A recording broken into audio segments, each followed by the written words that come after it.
आमदार दिलीप मोहिते यांना लाखाहून अधिक विरोधी मतांची काळजी आहे। प्रशासनाच्या मदतीनं गैरप्रकारे मतदार यादीत फेरफार करण्याची धडपड खेड तालुक्यात जोर धरत आहे।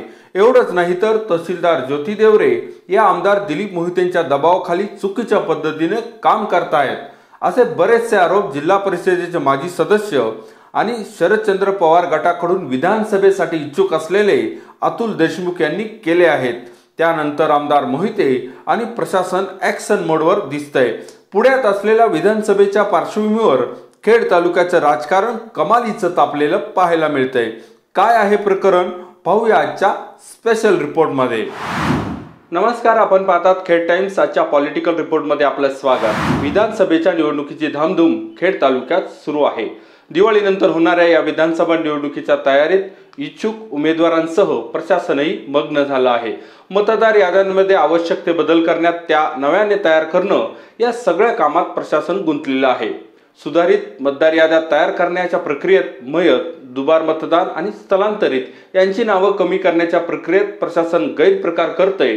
काही नावे चुकीच्या पद्धतीने हटवली जात आहेत असे गंभीर आरोप जिल्हा परिषदेचे माजी सदस्य अतुल देशमुख यांनी प्रशासनावर केले आहेत। आमदार दिलीप मोहिते हे आपल्या विरोधातली मतं कमी करण्यासाठी प्रशासनाला हाताशी धरून हे सगळं घडून आणतायत आणि प्रशासनही या दबावाखाली काम करतंय असं म्हणत आमदार दिलीप मोहिते यांच्यावरही अतुल देशमुख यांनी निशाणा साधला। या आधीचे तहसीलदार आमदारांच्या मर्जीतले नव्हते म्हणून त्यांच्यावर चौकशी लावली आणि आताचे अधिकारी त्यांच्या दबावाखाली काम करतायत असं अतुल देशमुख यांनी स्पष्ट केलं। सध्या त्यांची ही मुलाखत सोशल मीडियावर व्हायरल होत आहे। तहसीलदार आणि आताचे आलेले तहसीलदार हे सर्व सन्माननीय आहेत आणि ते दबावाखाली काम करायचे म्हणून त्यांनी यांचं ऐकलं नाही, म्हणून यांनी त्यांची चौकशी लावली आणि त्यांची तडकाफडकी बदली केली। आता देवरे मॅडम आलेले आहेत। आता देवरे मॅडम आल्यात आणि मला वाटतं विधानसभेच्या निवडणुकीत म्हणजे उच्चांक होईल एवढे ऑब्जेक्शन अर्ज पहिल्यांदा खेड तालुक्यामध्ये जवळजवळ 305 ते 334 अर्ज नावं कमी करण्याचे टाकले गेलेले आहेत आणि त्याच्यामध्ये 1000 लोक जिवंत आहेत पण त्यांना मयत दाखवलंय आणि यादीमधनं पण डिलीट केलेलं आहे। म्हणजे किती चांगलं काम चाललंय हे आपल्याला लक्षात येते, किती दबावात अधिकारी काम करतात ते पाहतोय।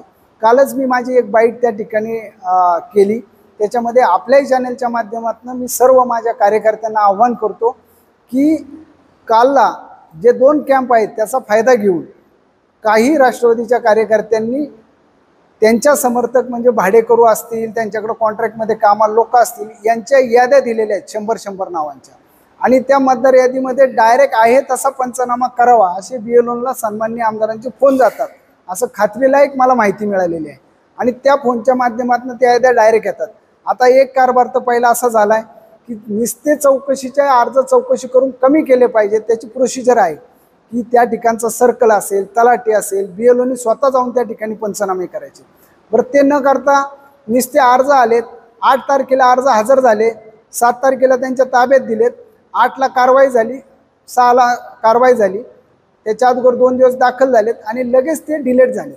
म्हणजे 8 तारखेला आम्ही याद्या पाहतोय तर त्यामध्ये ते अर्ज पूर्णपणे त्या लोकांची नावं गायब झालेली आहेत आणि 35,000 मतं कमी केली जातात आणि 10,000 मतं जे लावायचं प्लॅनिंग चाललंय हे आपल्या सगळ्यांच्या लक्षात येईल की यामध्ये तहसीलदार असेल, त्यांचे BLO असतील, ते जे अधिकारी आहेत ते पारदर्शक काम करत नाही, दबावाखाली करतात आणि माझं आपल्या या मुलाखतीच्या माध्यमातून चॅनलच्या माध्यमातून त्या सर्वांनाच सन्माननीय तहसीलदार ज्योती देवरे असतील किंबहुना BLO असतील, चुकीच्या पद्धतीने नावं कमी करण्याचे जे लोक त्या ठिकाणी त्याचे पंचनामे करून देणार आहेत आणि ती लोक त्या ठिकाणी मतदार आहेत, त्या लोकांचा मताचा अधिकार आपण चुकीच्या पद्धतीने घालवत असाल तर येत्या 20-22 तारखेला आपल्या कार्यालयावरती मला नाईलाज असतो मोठा मोर्चा त्या ठिकाणी घ्यावा लागेल आणि मग त्या सगळ्या कायदा सुव्यवस्थेला पूर्णपणे तहसीलदार आणि त्यांचे BLO त्या रचनेमध्ये काम करणारे सगळे अधिकारी त्याला जबाबदार असतील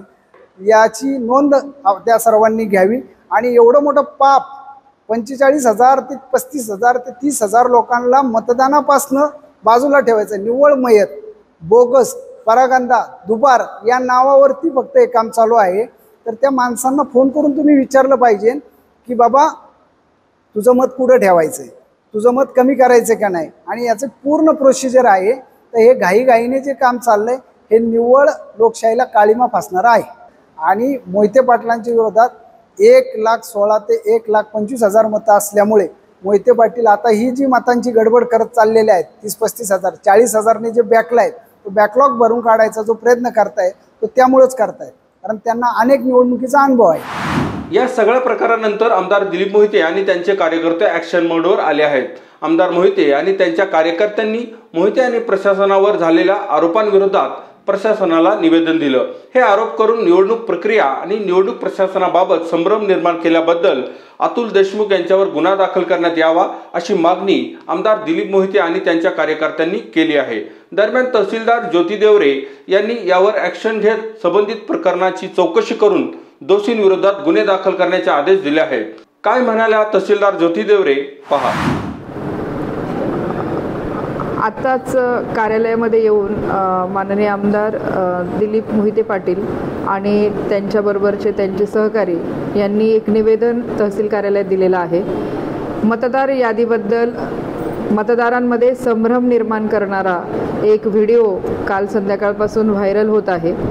सोशल मीडियामध्ये अशा प्रकारे व्हिडिओ पसरवून मतदार यादीबद्दल अफवांचं वातावरण निर्माण करणे किंवा निवडणूक यंत्रणेवरती अविश्वास दाखवून अशा प्रकारे चुकीचे व्हिडिओ प्रसिद्ध करणे विनापुराव्याचे, त्या व्हिडिओ तयार करणाऱ्यांवरती योग्य ती कारवाई करावी असं निवेदन त्यांनी दिलेलं आहे. सदर निवेदन आम्हाला प्राप्त झालं आहे. त्यासोबत सोशल मीडियावर व्हायरल होणाऱ्या व्हिडिओची CD त्यांनी दिलेली आहे.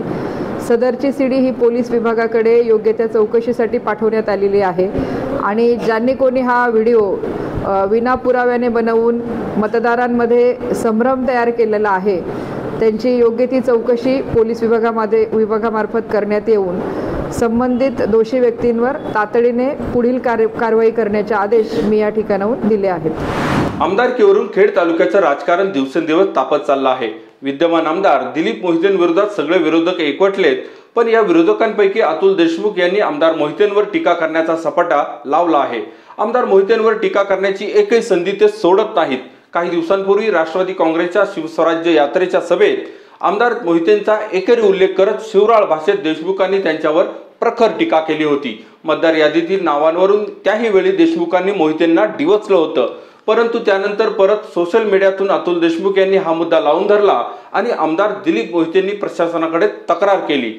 मतदार यादीवरून सुरू झालेल्या या वादांगामध्ये किती तथ्य आहे, आमदार मोहिते आणि प्रशासन खरंच हे सगळं घडून आणतंय का हे माहिती नाही. पण ह्या प्रकरणाचं भांडवल करून अतुल देशमुख महाविकास आघाडीतल्या इच्छुकांच्या 2 पावलं पुढे सरकण्याचा प्रयत्न करतायत हे नक्की. आजच्या राजकीय बातमीनंतर आता वेळ झाली इथंच थांबण्याची. पुन्हा भेटू पुढील एका अशाच एका राजकीय गोष्टीमध्ये. धन्यवाद.